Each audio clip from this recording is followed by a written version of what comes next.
mas começaria por agradecer, Sr. Presidente da Academia de Marinha, Sr. Almirante Vidal de Abreu, o convite que é feito para aqui estar e reconhecer o trabalho que tem feito à frente desta Academia de Marinha, e que é um trabalho que é fundamental para a continuidade da memória do que a Marinha e o país faz no mar e fez no mar ao longo dos seus muitos séculos de história. E esta memória parece-me que é um contributo fundamental, cada vez mais fundamental, para esta fase atual e nova, em que todos esperamos que Portugal tenha uma abordagem muito mais concreta e muito mais proveitosa da sua ligação com o mar. Também, Sr. Ministro do Mar, Professor Ricardo Serrão Santos, quando soube que seria o Professor Ricardo Serrão Santos que viria representar neste encontro que a Fundação e a Academia Marinha realizam anualmente, obviamente que disse que da Fundação Oceano Azul não poderia vir mais ninguém senão eu mesmo, e por isso da Fundação Oceano Azul, e portanto aqui tenho muita honra de aqui estar, porque partilho com o Professor Ricardo Serrão Santos um caminho, pelo menos dos últimos 20 anos deste século, a lutar pela mesma causa, e estou-lhe muito grato por essa entrega que tem feito, reconhecendo não só o trabalho como Ministro, mas o trabalho também como membro do Parlamento Europeu, onde teve um desempenho absolutamente inexcedível, testemunhado por mim, e onde, de alguma maneira, é capaz de ser o principal responsável de eu ter sido nomeado cidadão europeu em 2016, conforme o Sr. Almirante aí referiu. Queria também, obviamente, reconhecer aqui o Sr. Almirante Vice-Sema e também o Sr. Diretor-Geral da Autoridade Marítima, os demais senhores oficiais superiores e oficiais e os académicos, meus colegas e os meus muitos amigos que vejo aqui na plateia, e agradeço-lhes terem vindo para ouvir esta intervenção. A minha intervenção é um pouco sobre a questão da conservação e de como ela pode ser estratégica para Portugal, eu começaria talvez por... gosto sempre, tenho uma paixão pela história também, e portanto começaria se calhar um bocadinho por alguns anos antes, por referir que o reencontro, digamos assim, do mar com... de Portugal com o mar, desculpem, deu-se talvez mais pelo futuro do que pela história, e foi, a meu ver, com a Expo 98. É verdade que antes o mar tinha aparecido de forma tímida numa comissão das descobertas, mas que era uma comissão de índole mais cultural no país, e que de facto é com a Expo 98 e com esta visão do futuro, da importância do oceano para o futuro da humanidade, que Portugal se reencontra com o mar. Costumo sempre dizer que a Expo 98 foi determinante, talvez por um fator que é menos perceptível, e que é uma ruptura estética com a ligação que nós tínhamos ao mar anterior, e que era uma ligação mais baseada, essa sim, na história dos heróis do mar, na história do passado, dos feitos marítimos, da carreira que o país desenvolveu a partir das descobertas. E por isso muitas vezes gosto de dizer que o oceanário está para esta nova fase como a Torre de Belém esteve para essa fase anterior. O oceanário, com a sua biodiversidade, de alguma maneira reflete o sentido estratégico da nova e da moderna abordagem de Portugal ao mar, e é por isso que a minha palestra vai ser sobre este tema. Mas eu diria também que depois desse reencontro com a exposição, a última exposição mundial do século XX, que foi a Expo 98, que houve uma guinada marcada na ligação, pelo menos na discussão de Portugal ao mar, que foi feita muito assente na economia do mar. E aqui muitas pessoas também que eu vejo na assistência que são também responsáveis por essa guinada. Eu próprio também dei o meu contributo, e recordo-me obviamente do contributo que foi dado pelo Presidente da República, Aníbal Cavaco Silva, e no célebre discurso do 25 de abril de 2010, em que ele dedicou à questão da economia do mar, e que de alguma forma refocou e recentrou muito o debate nacional durante alguns anos nesta questão da economia do mar, e recordo-me realmente de, nessa altura, ter havido, digamos assim, um desenvolvimento muito grande de palestras, de seminários, em Lisboa e pelo país, ligados a essa temática de procurar um bocadinho que a nova abordagem de Portugal ao mar fosse uma abordagem que trouxesse para um país que necessita novos recursos, novos postos de trabalho e desenvolvimento económico e social. Eu diria que,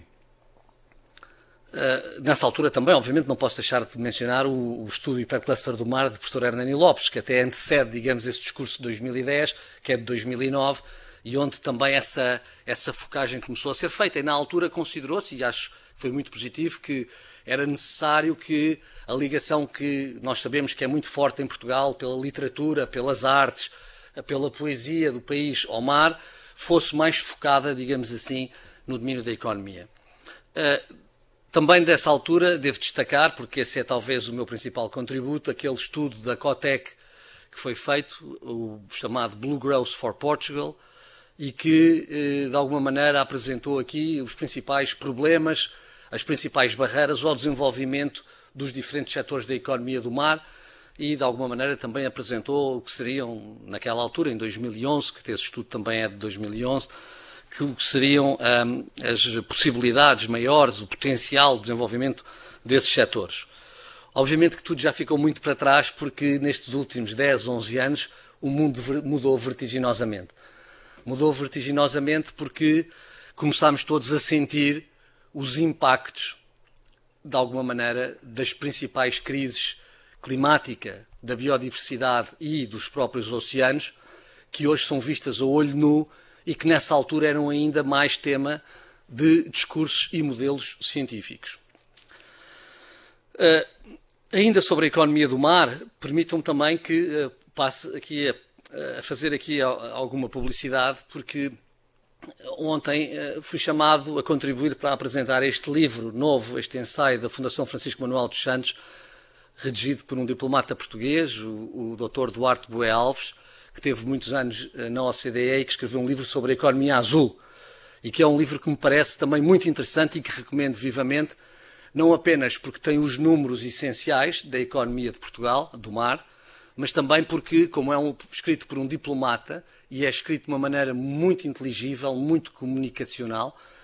também tem uma perspectiva internacional muito interessante e fala nas economias do mar de países como a China, o Japão, a França, os Estados Unidos e outros países, e, portanto, recomendo vivamente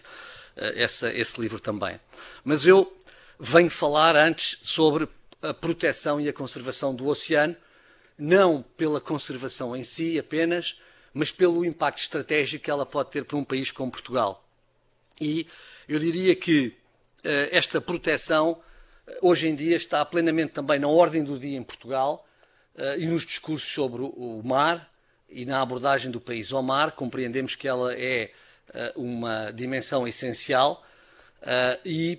nesta aqui, obviamente, que o contributo do professor Ricardo Serrão Santos não pode nunca ser ignorado, porque é uma área onde tem dedicado mais, através da ciência que produziu ao longo da sua carreira, e isso é assinalável. E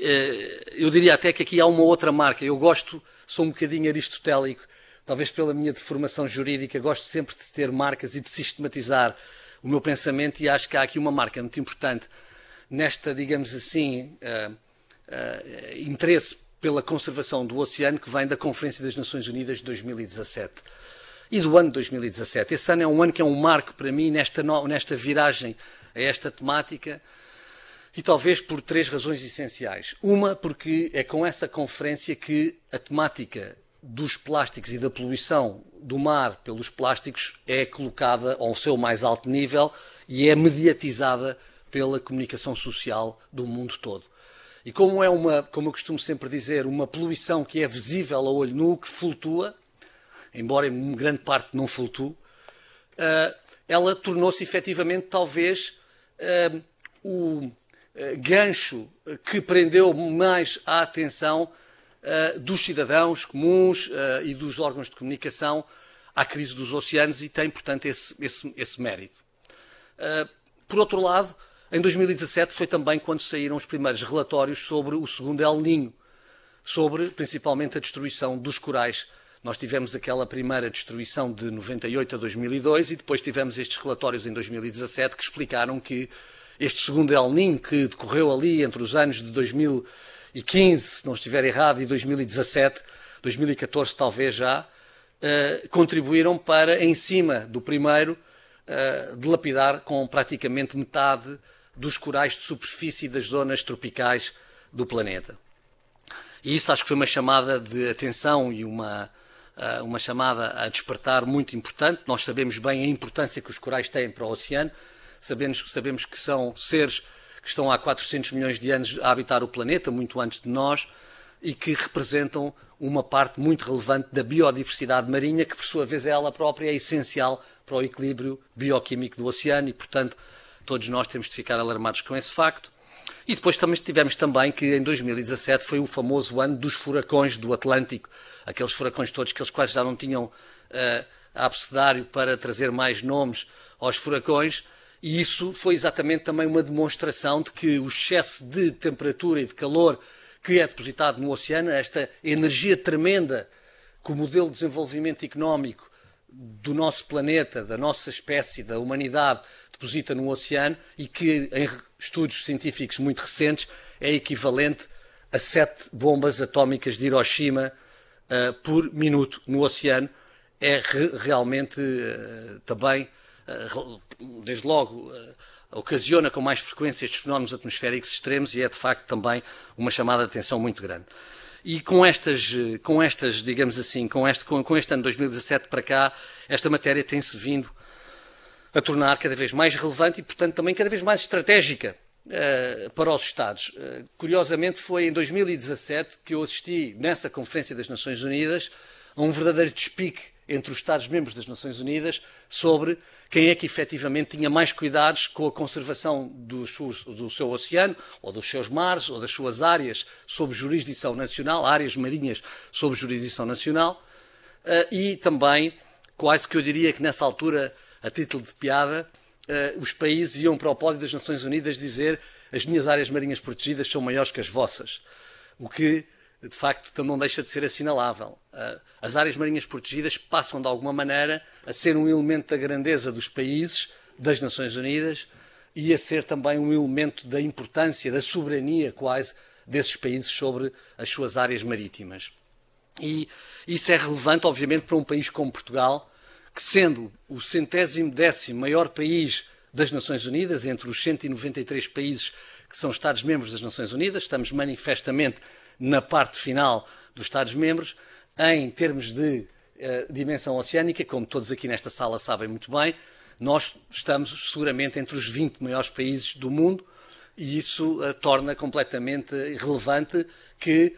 a conservação do oceano passa a ser um elemento importante para a soberania dos países. Isso para nós são boas notícias, parece-me. Mas, em termos de ações concretas,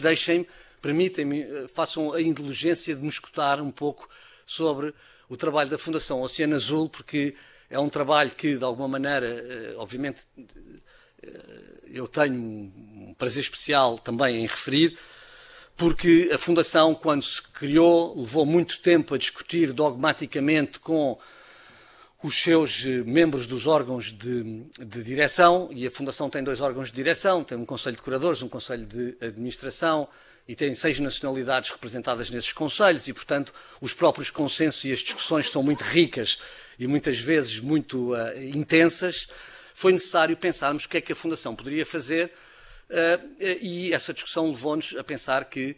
entre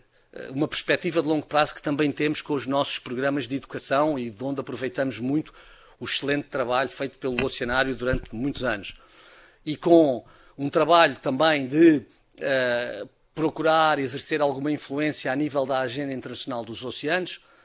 que a Fundação tinha de fazer um trabalho de base essencial, que era, como diz o professor Emanuel Gonçalves, da Fundação Oceano Azul, que era salvar o que resta. Esta ideia, de facto, que estamos numa perda clara de biodiversidade e de biomassa nos oceanos a nível mundial, que apenas 13% da área do oceano, do grande oceano planetário, está intocada hoje, e que, portanto, não podemos ficar à espera das próximas gerações, da literacia do oceano,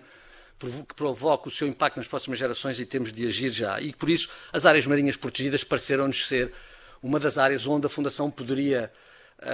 apoiar Portugal para contribuir para esse salvar o que resta. A Fundação fez um trabalho juntamente com a Universidade do Algarve e 3 autarquias em particular, a Câmara Municipal de Silves, a Câmara Municipal de Lagoa e a Câmara Municipal de Albufeira, mas depois com muitas organizações, mais de 70 organizações participaram ao longo de 3 anos naquilo que foi a discussão e a consensualização, a valoração de uma área marinha protegida que viesse efetivamente a proteger o recife natural do Algarve, que é do desconhecimento e era do desconhecimento ainda mais da maior parte dos portugueses e dos algarvios, incluindo de mim próprio, mas que é efetivamente uma área muito importante de maternidade, não só para os estoques pesqueiros algarvios, mas para a biodiversidade e para uma série de espécies que são, digamos assim, únicas naquela localização. Esse é um trabalho que foi feito de uma forma talvez um pouco original, porque foi um trabalho que foi muito feito de baixo para cima, mas que depois de ter sido, digamos assim, trabalhado ao longo destes 3 anos, e como podem imaginar, com muitos altos e baixos, porque ter 30 associações de pescadores envolvidos neste processo não foi linear, não é verdade? Houve sessões bastante tumultuosas, mas também se conseguiu de alguma maneira ir procurando responder de forma equilibrada às respostas, aos desafios e às questões que eram colocadas por todos, e obviamente que se terminou com um projeto que se apresentou ao Sr. Ministro do Mar e ao Sr. Ministro do Ambiente em 7 de maio do ano passado, e que esperamos venha a ser retomado pelo próximo Governo para que o Algarve tenha uma área que é absolutamente, nós achamos, crucial, não apenas para proteger efetivamente esse mar algarvio, que é um mar que é de longe o mar mais, digamos assim, explorado da costa do continente português, e que, de acordo com um estudo da Universidade do Algarve sobre os usos e um estudo socioeconómico daquela área, terá perdido, em termos de recursos, cerca de 60% nos últimos 20 anos. Portanto, continuamos ainda na parte do Algarve com problemas muito grandes e, portanto, era fundamental proteger este recife. Temos também, depois, um trabalho que é completamente de cariz diferente, mas que eu não gostaria de deixar aqui uma palavra, porque eu acho que ele é também estratégico para Portugal, que é um trabalho que foi feito também nestes últimos anos com a Fundação Waite, que é uma fundação parceira da Fundação Oceano Azul, com quem, aliás, estamos em vários programas, mas também com a National Geographic, com o programa Pristine Seas nas selvagens, e que este trabalho levou o Governo Regional, começa por uma expedição organizada em conjunto. A Fundação Oceano Azul começou em Portugal também, em termos de ser talvez a primeira organização privada, de cariz privada, a querer organizar expedições deste tipo. Começou com uma expedição com a National Geographic. Desta expedição produziu-se um relatório científico. Desse relatório científico acabou-se por conseguir, aos poucos, levar à adoção, que obviamente neste momento foi feita apenas a nível do arquipélago da Madeira, mas que de uma área marinha protegida no arquipélago das Selvagens, que junta as 2 selvagens dentro dessa área marinha protegida e que permitiu passar de uma área muito diminuta para uma área que também em si não é assim tão grande, porque são 2.000 e não chega a 700 km², porque vai apenas até às 12 milhas, ou seja, preenche o mar territorial das 2 selvagens, da selvagem pequena e da selvagem grande, não entrando por isso em nenhuma contenda com o nosso vizinho espanhol e com a questão em aberto das selvagens serem ou não uma ilha ou um ilhéu, mas que, de alguma maneira, e para nossa surpresa, quando estávamos nesse trabalho, se trata da maior área marinha protegida sem extração, não apenas da Europa, mas de todo o Atlântico Norte. O que diz muito ainda sobre o trabalho que há a fazer na área da conservação do oceano e das áreas marinhas protegidas. Se uma área marinha protegida com 2.700 km² é a maior área protegida do Atlântico Norte, então realmente há muito trabalho a fazer e nós temos de acelerar a nossa ação nesse domínio. E para acelerar essa ação desse domínio, temos também este trabalho que está a ser desenvolvido na região autónoma dos Açores, também com a Fundação Waite, e que também já vem de há 3 anos a esta parte, e que continua em curso, onde é muito importante o trabalho feito com, obviamente, as comunidades açorianas, com a comunidade científica em particular e com o Governo Regional, que quer o Governo Regional dos Açores anterior, quer o Governo Regional atual, tem como sendo um objetivo político importante para a região. Os Açores compreenderam também que é importante, como o Algarve compreendeu, como a região do Algarve compreendeu ao longo daquela discussão, que é fundamental reinventar a economia destas regiões através do selo da sustentabilidade. E que o selo da sustentabilidade não será conferido apenas por áreas marinhas protegidas, mas que as áreas marinhas protegidas serão um fator fundamental no reconhecimento e na percepção externa desse selo. Porque é esse selo de sustentabilidade que irá, de alguma forma, valorizar a economia dessas regiões, qualificar o território e permitir que ela seja uma economia de prémio no futuro. De facto, de alguma maneira, eu penso que vai ser muito difícil no futuro para regiões como estas, que são muito apoiadas nestes grandes ativos ambientais, como é o mar para o Algarve ou o mar para os Açores, ter uma perspectiva de futuro em que os tubarões vivos valem muito mais que os tubarões mortos, é muito importante. Até porque,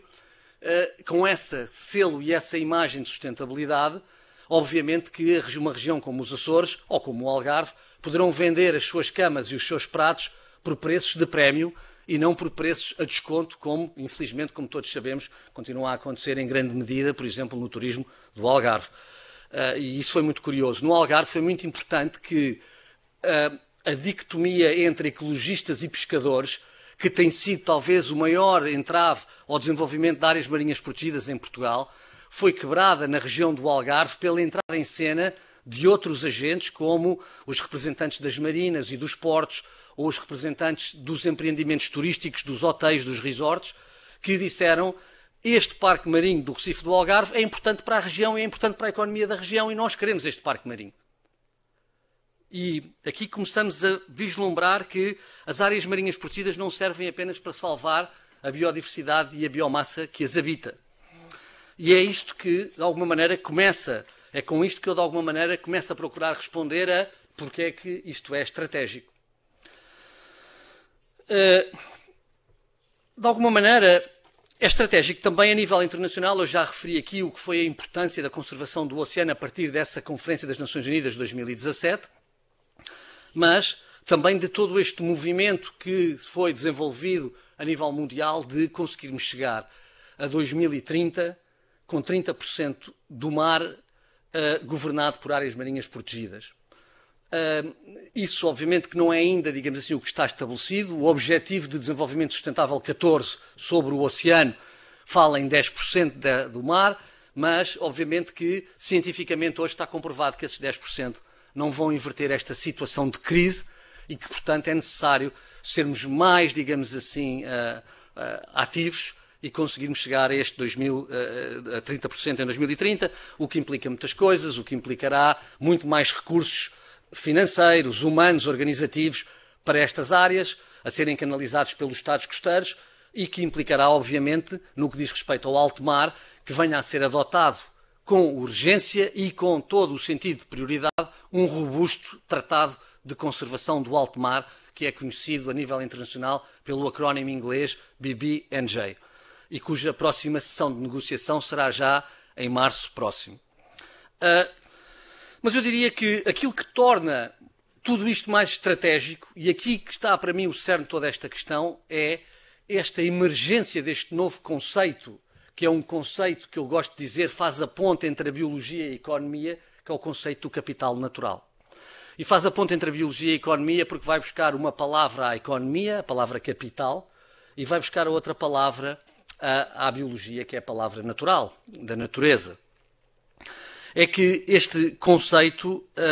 está a ganhar uma dimensão e uma dinâmica em alguns setores muito importantes das sociedades humanas, incluindo do setor financeiro, que há uns poucos anos não se vislumbrava. Eu acho que a explicação é relativamente linear. mesmo para a própria economia mais ortodoxa e para as regras da economia ortodoxa da procura e da oferta, uma vez que a natureza é cada vez mais escassa, principalmente a natureza pristina, cada vez há menos áreas marítimas que estão em bom estado de conservação, cada vez há menos florestas em bom estado de conservação, obviamente que essa natureza, sendo um bem escasso, se torna um bem mais valioso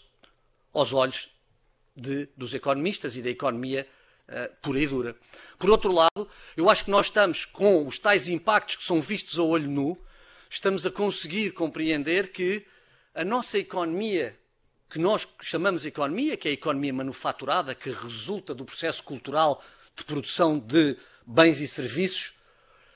não pode continuar a ser bem-sucedida se na sua base não houver esse capital natural, que o capital natural é a base da economia manufaturada. E que no século XXI a base da sustentabilidade económica não pode deixar de passar pela sustentabilidade ambiental. Por isso até eu costumo dizer que nós devemos, se calhar, olhar de forma diferente para este conceito do desenvolvimento sustentável e dos 3 pilares. Esses 3 pilares não funcionaram. Lamento dizer que eles não funcionaram. Funcionaram para apaziguar as nossas consciências mais 20 ou 30 anos, pelo menos desde o Rio, desde 92, em que, por um lado, tínhamos esta preocupação de não pensar apenas no crescimento económico, sem pensar também no equilíbrio social e ambiental, sendo certo que, como eu costumo dizer, isto aqui, quando o ambiente toca na economia, e temos visto isso no nosso país de forma recorrente, é como eu costumo dizer, é como aquele jogo, como os ingleses definem o futebol. Gosto sempre de dizer, também, a título de piada, esta comparação em que os ingleses dizem que o futebol são 11 contra 11, com uma bola no meio, e em que no fim ganha sempre a Alemanha. Ora, na luta, digamos assim, no embate, no confronto entre a economia e o ambiente, entre aquela economia manufaturada e o ambiente, nós sabemos que é um jogo sem bola no meio e em que no fim ganha sempre a economia. Temos de reconhecê-lo. E é por isso que este conceito de desenvolvimento sustentável já não serve e temos, se calhar, de partir para uma nova construção dogmática desse conceito, se calhar que pense nele em termos de camadas sedimentares, onde a camada de base seja efetivamente a sustentabilidade ambiental. Porque sem ela não haverá garantidamente no século XXI nem sustentabilidade económica nem sustentabilidade social. E acho que isso hoje em dia é inteligível e conseguimos comunicar sobre isso. Eu gostaria de ir até um pouco mais longe e dizer que esta questão do capital natural, de facto, estou hoje em dia verdadeiramente estupefacto, porque é aqui que eu vejo a grande dinâmica nesta questão da natureza e do oceano, é de facto nos fóruns financeiros, à medida que os grandes fundos financeiros e os grandes financeiros estão a procurar de forma acelerada conseguir tornar este capital natural bankable. Desculpem-me usar uma expressão inglesa, não tenho aqui uma forma de dizer, obviamente, que há sempre o problema de como monetizar a natureza e, portanto, hoje em dia há uma tentação de saltar por cima desse passo que era necessário de monetizar a natureza para torná-la logo bancável ou financiável. Financiável não no sentido de receber fundos, mas no sentido de ela gerar fundos. E aqui é muito interessante ver, de facto, esta dinâmica que vai estar em crescendo e que nos vai, digamos assim, mudar os nossos quadros culturais de compreensão do valor da natureza, que, como sabem, até hoje são bastante antagónicos à natureza. Costumo sempre dizer, porque é que a natureza está assim? A natureza está assim por causa do modelo de desenvolvimento económico linear, extrativo, assente em combustíveis fósseis, está assim pela própria lógica do desenvolvimento económico da humanidade, mas também está assim porque os nossos principais institutos civilizacionais não conseguem reconhecer a natureza como o nosso principal valor ou um dos principais valores da humanidade e assim, por isso é que ela é desvalorizada na economia e por isso é que este dito capital natural de que eu falo com tanto entusiasmo não existe ainda naquela conta do custo-benefício que preside à validação dos negócios da economia ortodoxa. E é por isso também que, ainda hoje, nos nossos quadros jurídicos, a natureza não tem nenhum lugar especial, não tem nenhum valor jurídico qualificado, ela é uma coisa como é este comando ou como é o papel que eu tenho aqui para me apoiar. Ou seja, como diziam os romanos, que são quem influenciou os quadros jurídicos atuais ainda, a natureza era um res nullius, Um res nullus era uma coisa de ninguém, era de quem a apanhar.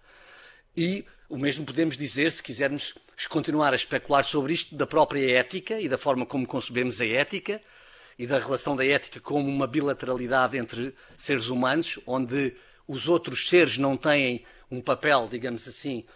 tão relevante ainda, e também as próprias grandes religiões que dominam, digamos assim, também as nossas sociedades humanas. Mas, tendo referido isso, eu diria até que podemos pensar no futuro em que este capital natural venha a assumir de tal maneira uma posição de reconhecimento e de valor que ele seja, efetivamente até, como diz já aquele famoso banco inglês, o HSBC, diz que the water is the currency of the future. Ou seja, que, de facto, possamos visionar mais à frente neste século que o próprio padrão monetário, o referencial do sistema monetário mundial, possa vir a ser feito através de um cabaz de capitais naturais. Da mesma maneira que, não há muito tempo, no século XIX, o ouro, que era considerado o valor natural mais valioso para a humanidade, era efetivamente o referencial do sistema monetário assente na libra esterlina, durante, obviamente, o grande Império Britânico, mas que regeu a economia mundial também durante muitas décadas, até, eu diria, Bretton Woods e até ao padrão do dólar. O que é que isto quer dizer? Isto quer dizer que as áreas marinhas protegidas podem verdadeiramente ser não apenas ações fundamentais para salvar o que resta, mas tornarem-se elas próprias uma espécie de cofres fortes deste capital natural. Ou seja, da mesma maneira que nós, nos primórdios, quando deixámos da troca direta e passámos a ter uma invenção abstrata chamada dinheiro, precisámos de construir casas mais fortes, com paredes mais fortes e portas mais fortes, que eram os cofres fortes dessa abstração, que é o dinheiro, de alguma maneira também poderemos ver estas áreas marinhas protegidas cada vez mais e todas estas políticas e ações de conservação da natureza como o cofre forte desse capital natural. O que era fundamental para Portugal, e aqui merece uma reflexão que me parece muito importante, é que Portugal não continua a dilapidar o seu capital natural, porque efetivamente este capital natural não é ainda um capital forte na sociedade portuguesa. Todos nós sabemos como a agenda do ambiente não é uma agenda forte na sociedade portuguesa e como todos nós sabemos, e eu digo de forma agradecida, como é muito importante para Portugal, nos últimos 20, 30 anos, o contributo que foi a adesão à União Europeia e a legislação europeia em matéria de ambiente, que tem sido muito importante para, de alguma forma, se preservar também o ambiente e a natureza em Portugal. Eu, nestes últimos 5 minutos, iria, se calhar, falar em 2 outros aspectos do capital natural. Um que muitas pessoas também se dizem que é a currency, a moeda do capital natural, que é o carbono azul. Ainda a semana passada ouvi uma palestra deste especialista em capital natural e em carbono azul, que é o professor Carlos Duarte, que é um eminente cientista internacional na área também do oceano, que é de origem portuguesa, apesar de ser espanhol, que hoje em dia faz a sua vida na Arábia Saudita, porque a Arábia Saudita, como sabem, está a procurar reinventar o seu paradigma, o seu modelo de desenvolvimento económico associado a este capital natural. A Arábia Saudita tem feito progressos muito grandes, que as pessoas, por vezes, aqui no Ocidente não acompanham, mas, desde logo, contratando muitos especialistas ocidentais para trabalhar na sua geração de conhecimento, mas dizia ele que o carbono azul vai ser a moeda do capital natural.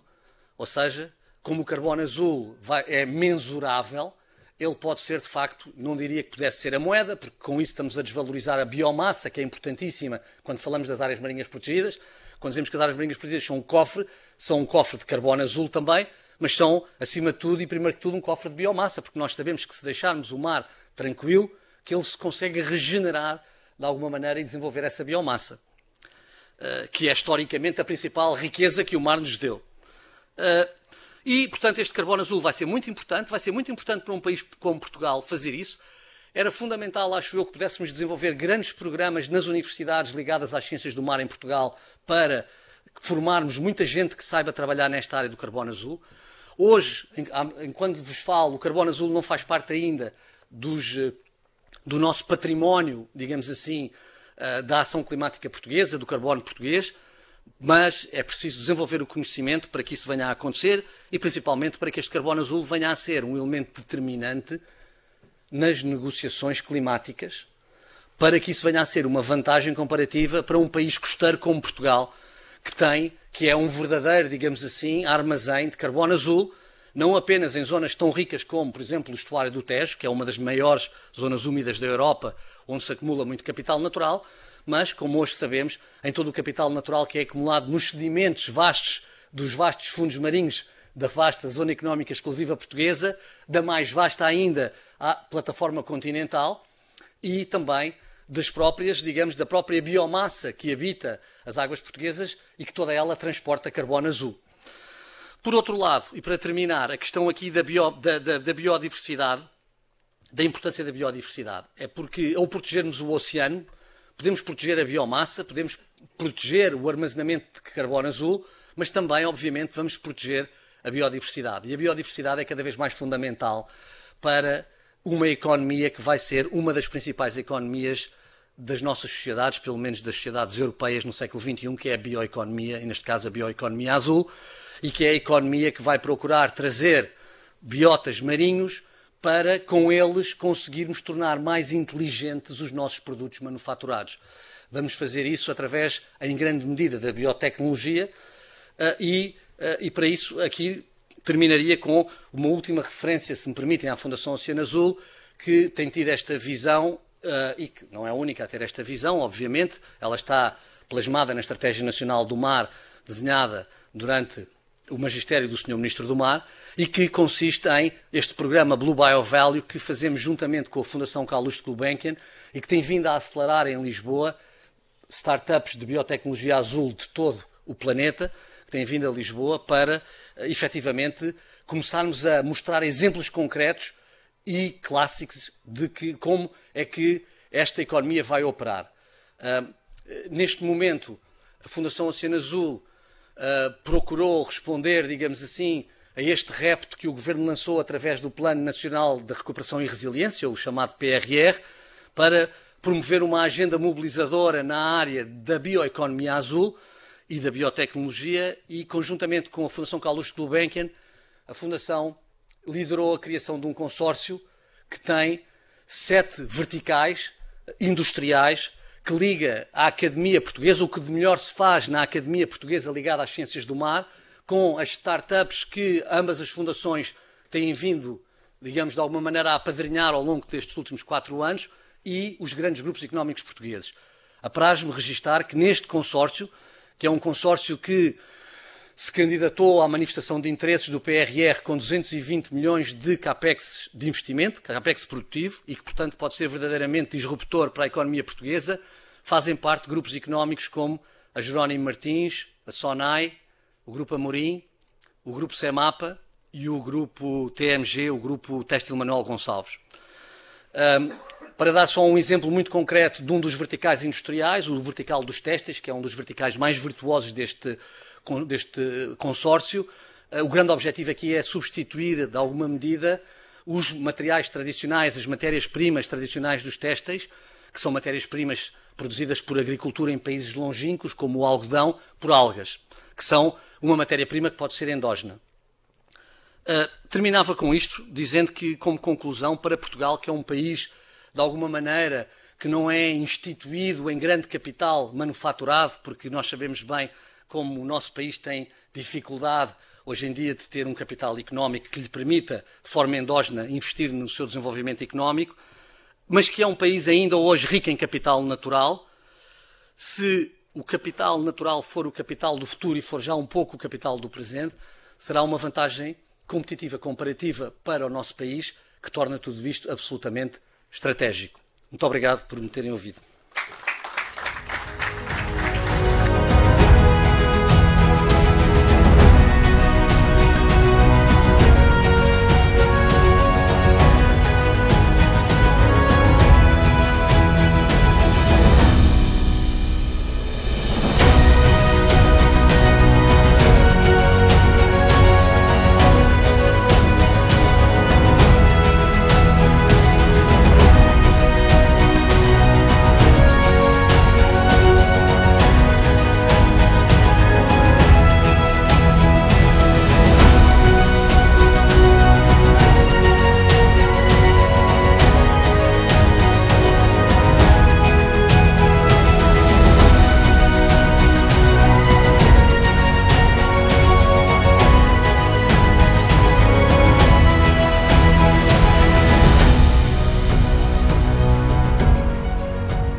Obrigado, Sr. Almirante. É um prazer estar aqui,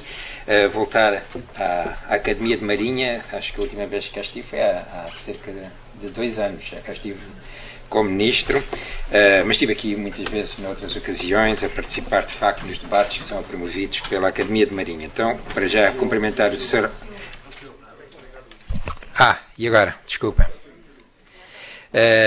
Estava eu a cumprimentar o Sr. Almirante Francisco Vidal Abreu, o Presidente da Academia de Marinha, e a dizer que de facto era um prazer e uma honra estar aqui. É a minha vez. Eu hoje não estou aqui como representante, como académico, não é? Mas tinha já que tive uma vez como Ministro e tive no passado muitas e diversas vezes a participar nestes debates sobre, sobretudo, a investigação e a ciência, e agora revi-me no currículo que foi apresentado,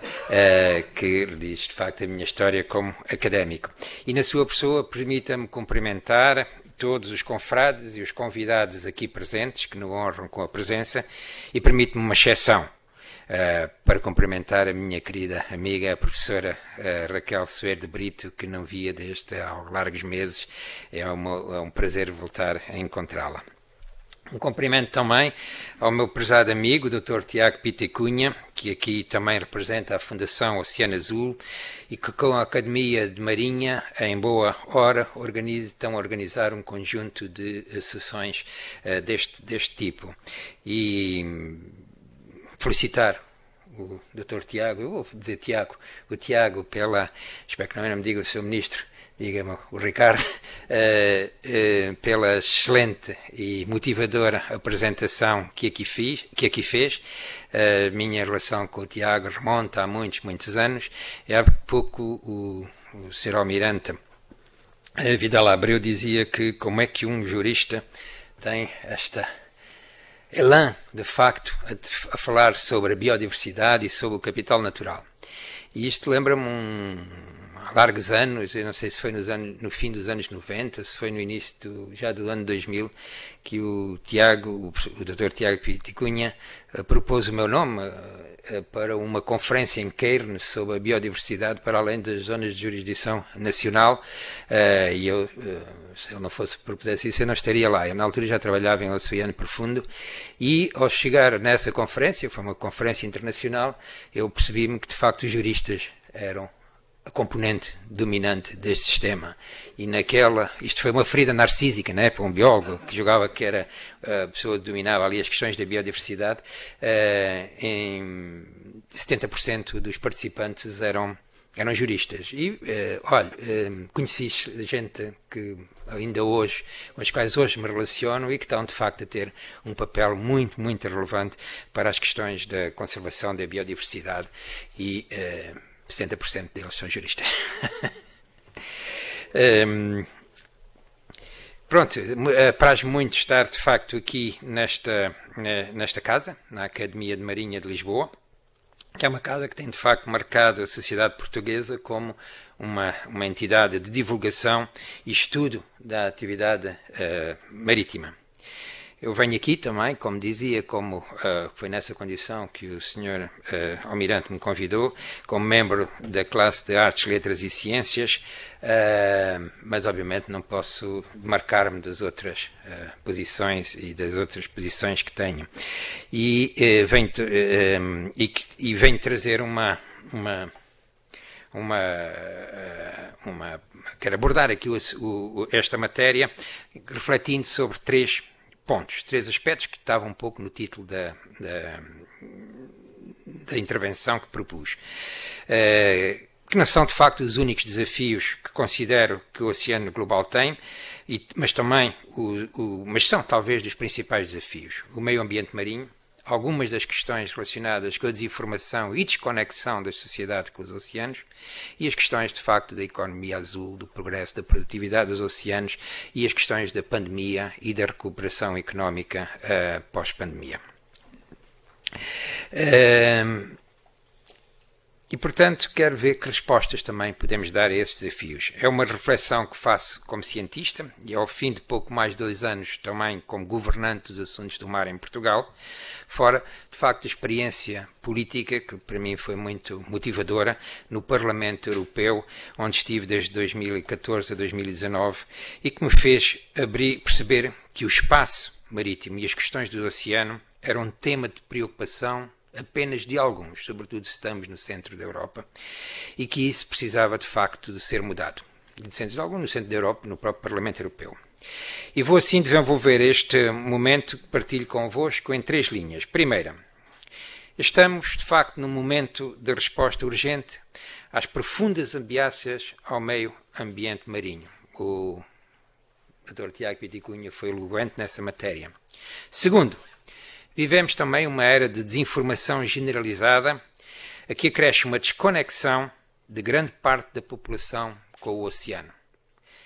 E, sobretudo, uma União Europeia cada vez mais virada às questões do leste, às preocupações do leste, as questões do Atlântico começam a ficar para trás e, portanto, temos de ter uma teimosia acrescida.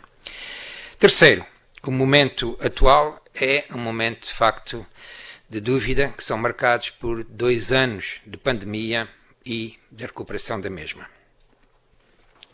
E abordando já o primeiro ponto sobre ameaças ao ambiente marinho, eu não me inibo de reiterar a importância de estabelecer uma ligação clara entre oceano e clima, ligação que quando fui à COP, da Convenção Quadro para as Alterações Climáticas, em 2015, em Paris, na altura era deputado europeu, e os anos mais tarde, em 2019, já como ministro em Madrid, pude constatar, com grande espanto e desapontamento, mas que o oceano se mantinha ausente, apesar das preocupações e esforços, se vadia ausente daquela convenção, praticamente, apesar das preocupações e esforços entre os quais os de Portugal. Aliás, o maior flagelo do nosso tempo, o aquecimento global, tornou-se o risco mais emergente, mais relevante, e está hoje, como se costuma dizer, nas bocas do mundo. Mas, de facto, ele foi totalmente previsto e anunciado por oceanógrafos, por homens das ciências dos oceanos, desde que, pelo menos, nos anos 50 do século passado, e refiro-me aqui a um grande cientista do Scripps,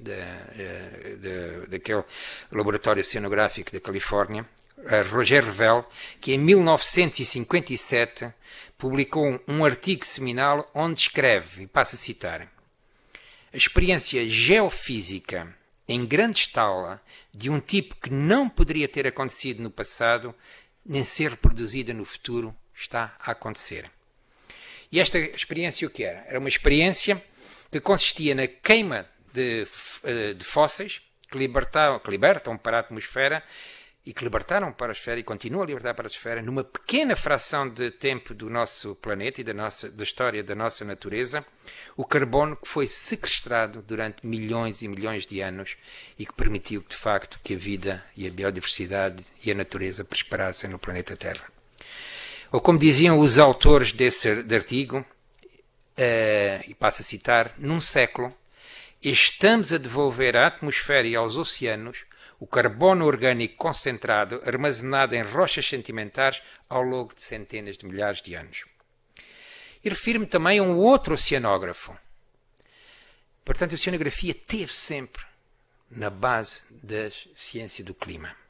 que era o Wallace Smith Brocker, chamado Tio Wally, que em 1975, cerca de 20 anos depois, foi ele que popularizou o aquecimento global e que escreveu na revista científica a frase: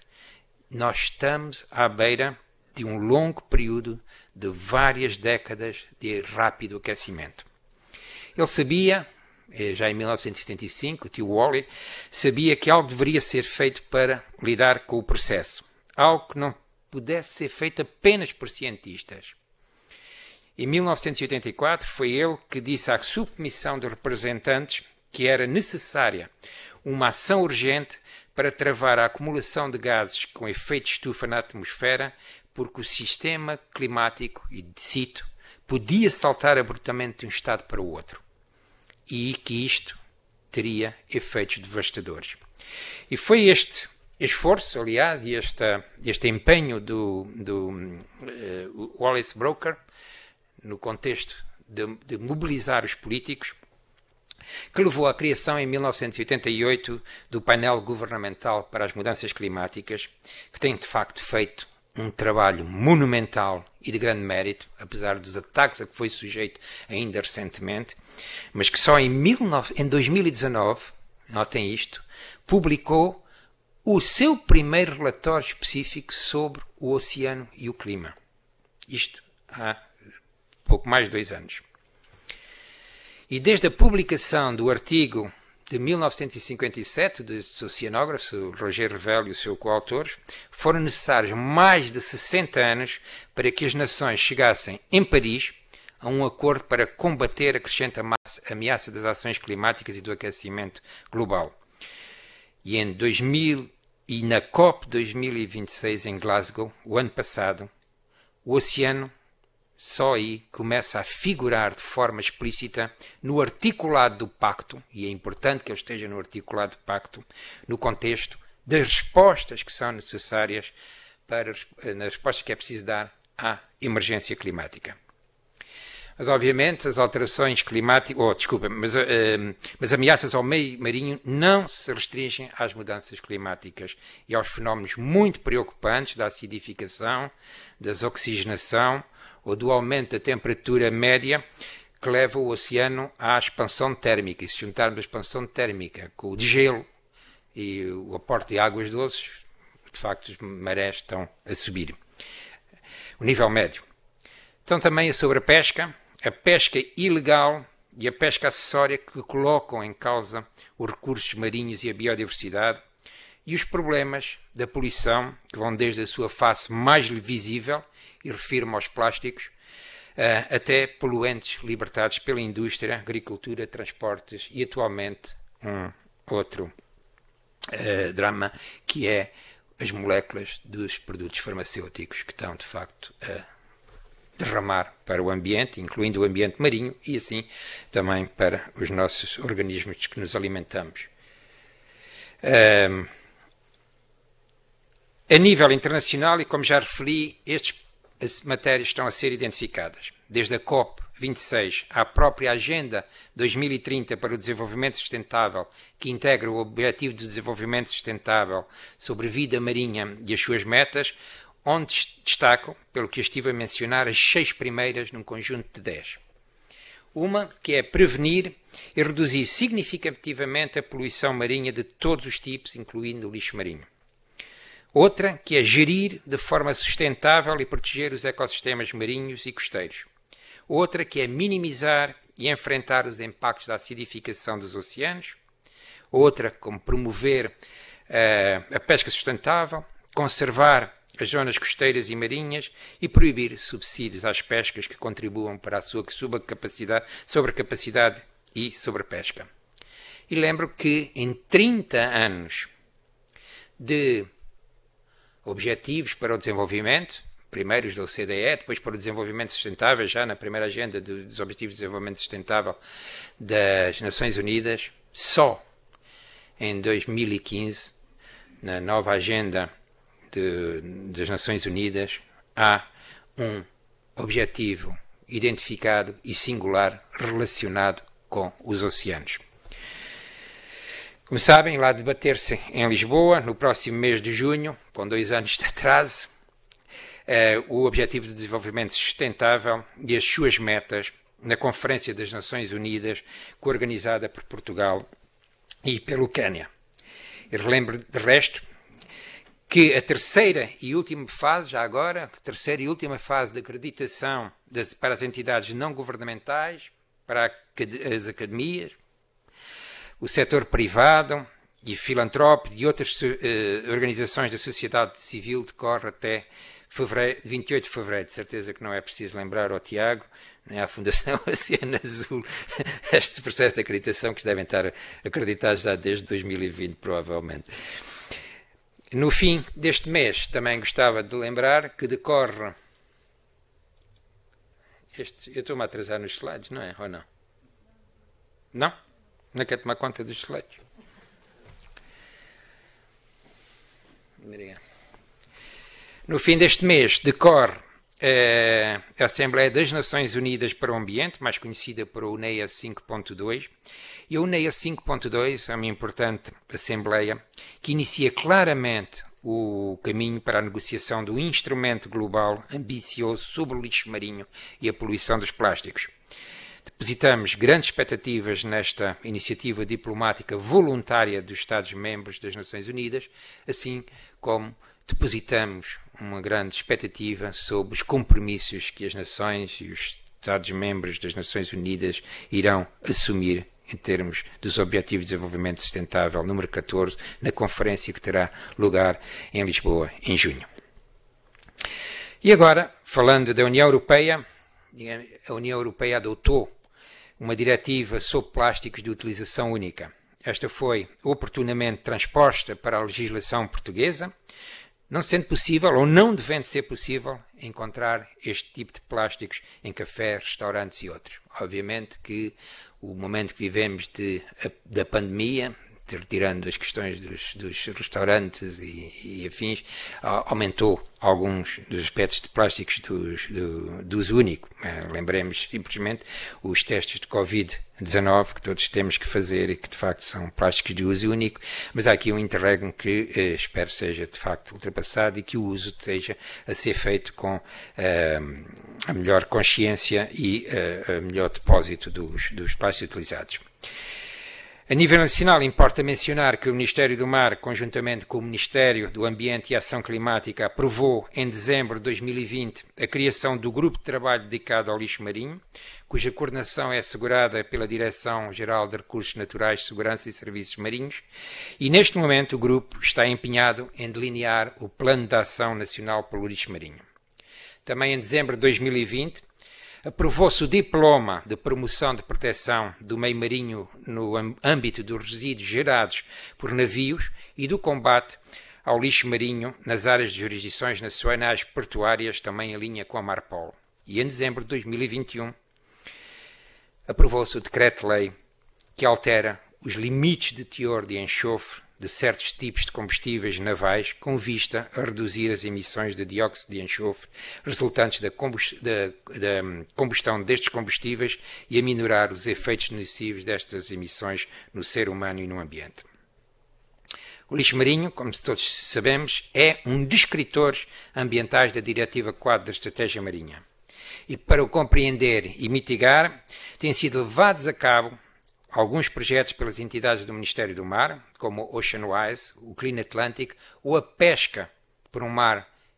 sem lixo, em que as comunidades de facto pesqueiras estão particularmente empenhadas.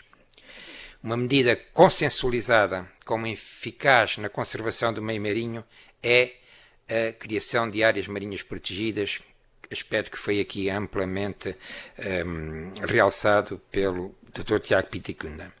Apesar de ser um objetivo estabelecer a rede de áreas marinhas protegidas em Portugal, que se interliga com o objetivo global de classificar 30% do espaço marinho como área marinha protegida até 2030, há muitos fatores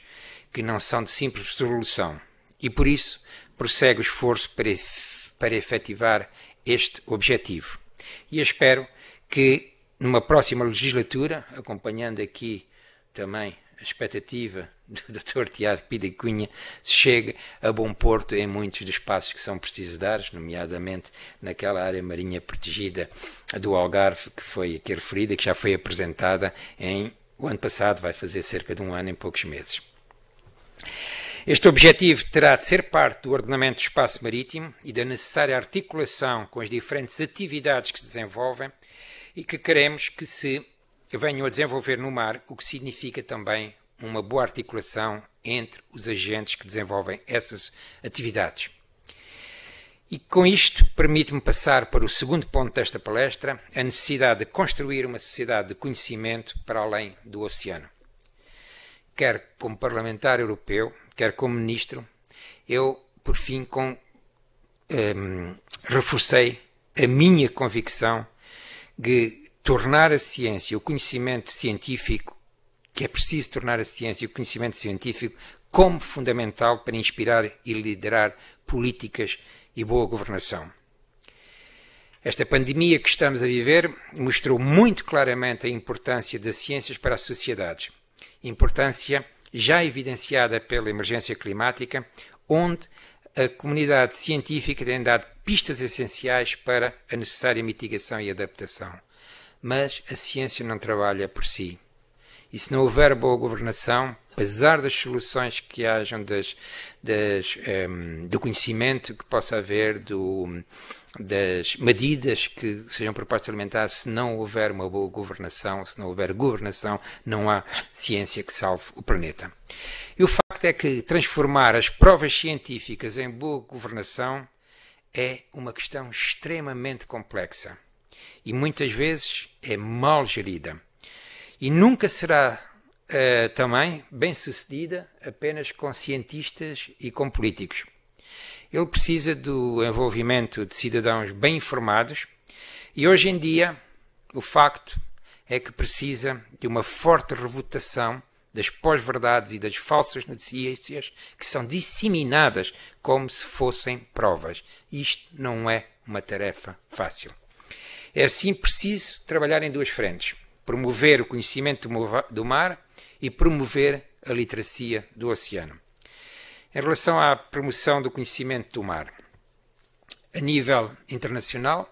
o processo regular de avaliação global do estado do ambiente marinho, incluindo os aspectos socioeconómicos, é um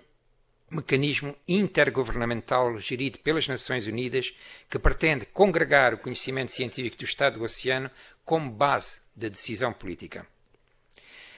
Portugal tem um conjunto de peritos significativo a trabalhar neste processo, cuja primeira edição foi lançada em 2006, ou seja, também aqui, deixem-me-lhes dizer que só em 2016, desculpa, não é 2006, 2016 é feito o primeiro avaliação global dos oceanos pelas Nações Unidas.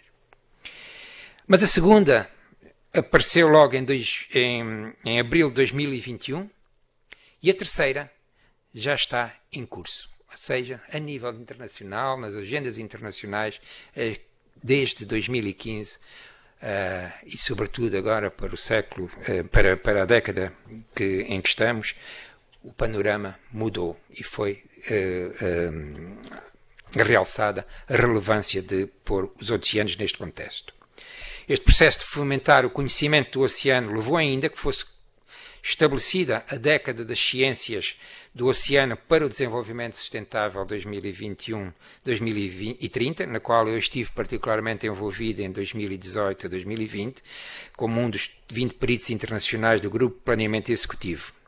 E o nosso Presidente da República é patrono desta década entre altos representantes. E fazer referência ao papel que o professor Luís Menezes Pinheiro tem agora no contexto do gabinete que se pretende instalar para a década, em Portugal, para a década dos oceanos para o desenvolvimento sustentável. E quero destacar que também a Conferência das Nações Unidas, que já tive a oportunidade de referir e que vai decorrer em Lisboa em junho, procurará impulsionar soluções inovadoras baseadas na ciência, muito necessárias e destinadas a iniciar um novo capítulo da ação global dos oceanos. A nível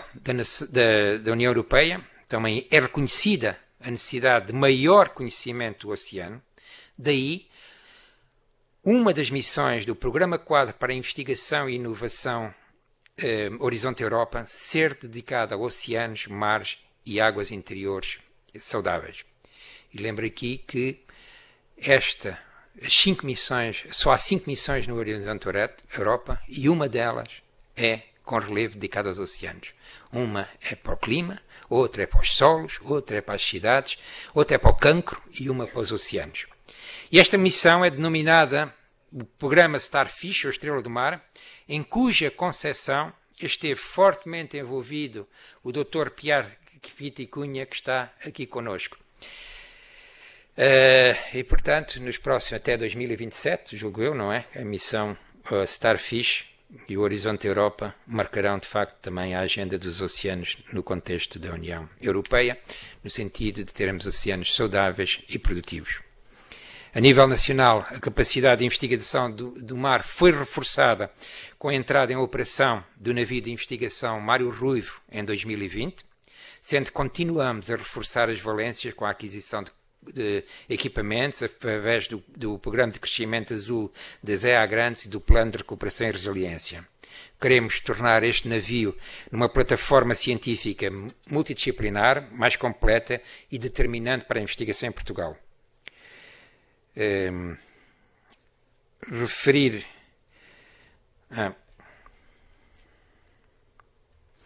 Promoveu-se ainda, no âmbito do PRR, a constituição da Rede de Ciência e Tecnologia, conhecida como Observatório do Atlântico, que pretende coordenar e promover infraestruturas de interesse comum de várias partes, fomentando o conhecimento sobre o Atlântico, especialmente o mar profundo e mar aberto. Também, como com o PRR, será lançado o Hub Azul, com um conjunto de polos ou parques tecnológicos em zonas portuárias de que falarei mais à frente. Como, aliás, como todos sabem, um navio polivalente distrito à Marinha Portuguesa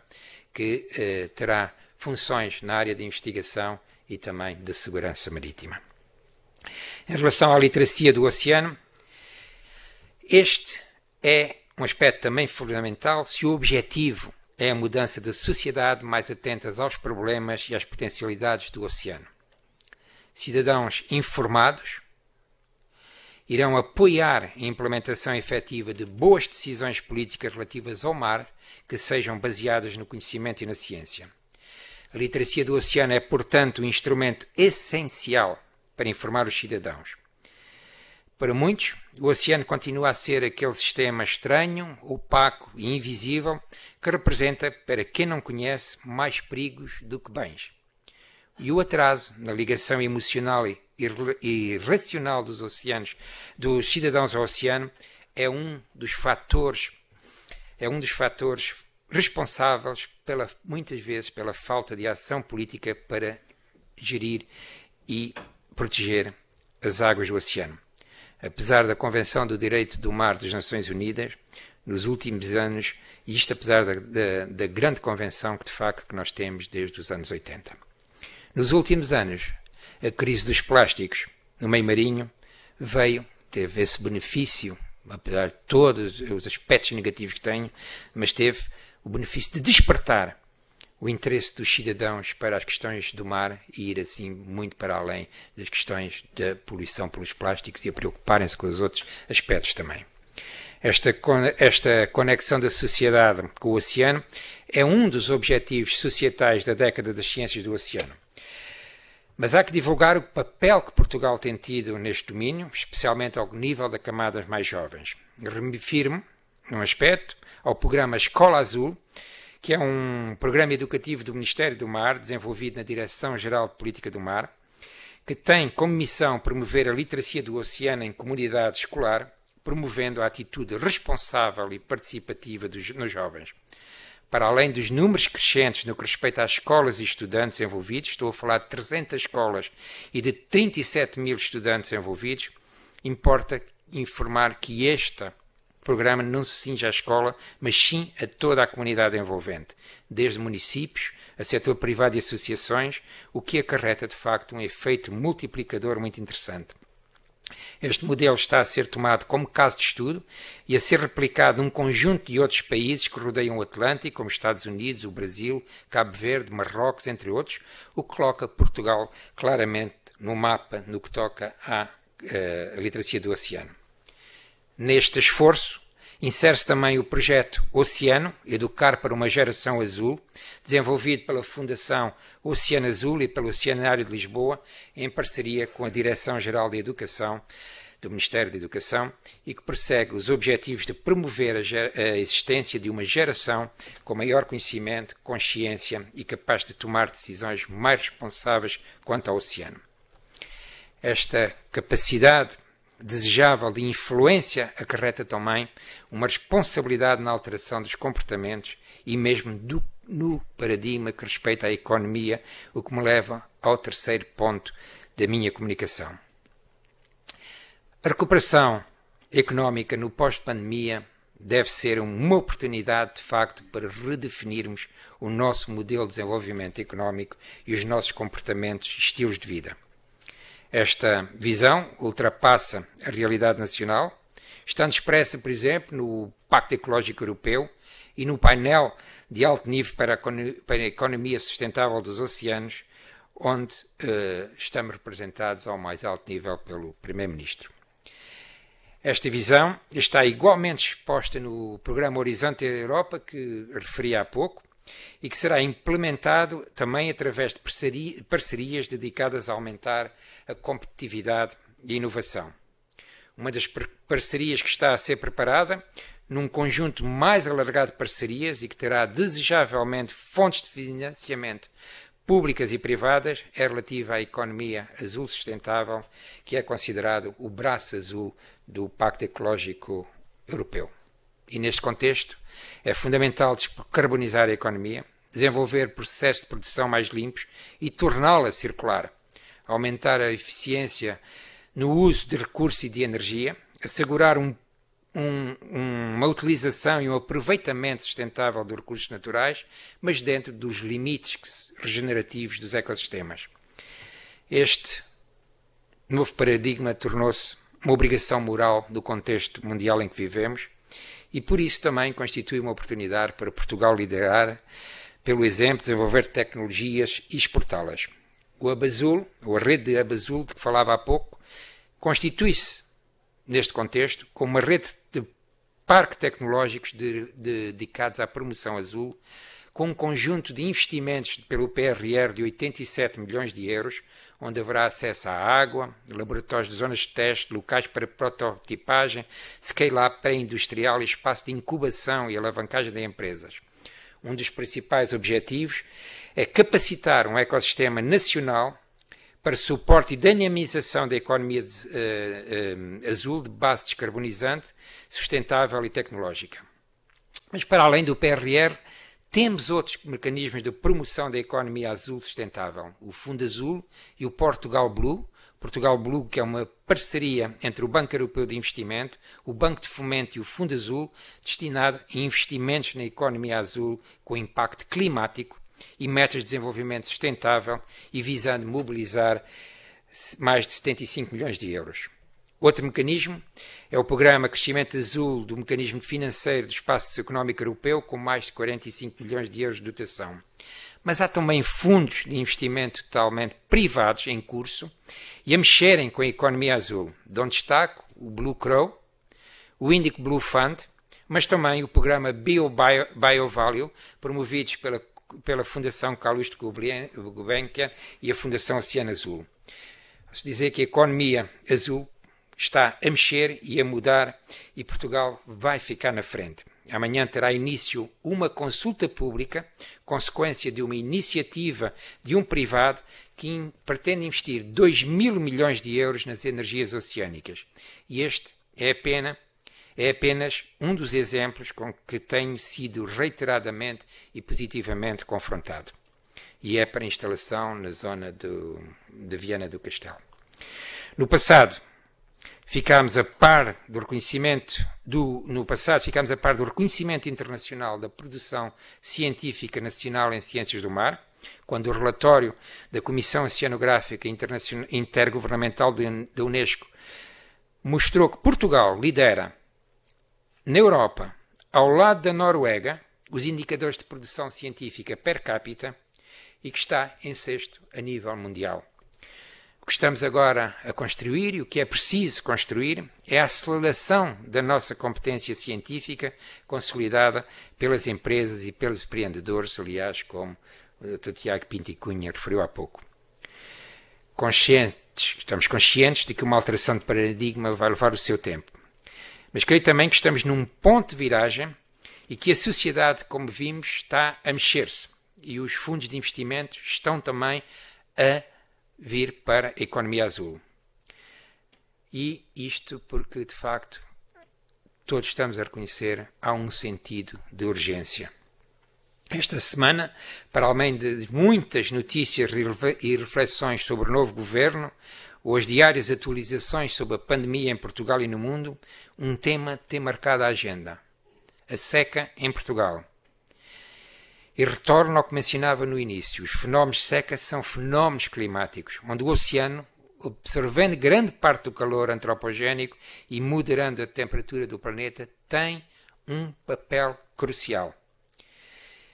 Este papel transversal do mar é determinante para Portugal ter já em vigor a sua terceira Estratégia Nacional para o Mar, publicada em 2021. Esta versão beneficiou e muito da aprendizagem resultante das duas estratégias antecessoras. Tendo em conta que esta década começou com uma grave crise económica, resultante da crise pandémica, a estratégia tem, de facto, um forte desígnio económico: garantir que a economia azul contribui de forma decisiva para a recuperação económica do país. Mas é também fortemente baseada no papel do conhecimento. Foi alvo de um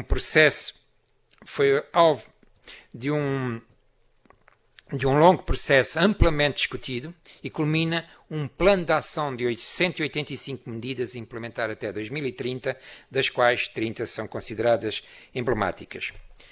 As medidas não são medidas do Ministério do Mar, mas medidas transversais às áreas governamentais e que estão e vão beneficiar do envolvimento de toda a sociedade. E nessa sociedade também esta Academia desenvolve o seu papel e termino reconhecendo e agradecendo o contributo que todos estão a dar para esta causa, para a causa de um país mais sustentável e mais, em que vem procurar mais o mar, tendo um mar obviamente saudável, mas um mar que seja produtivo. Muito obrigado.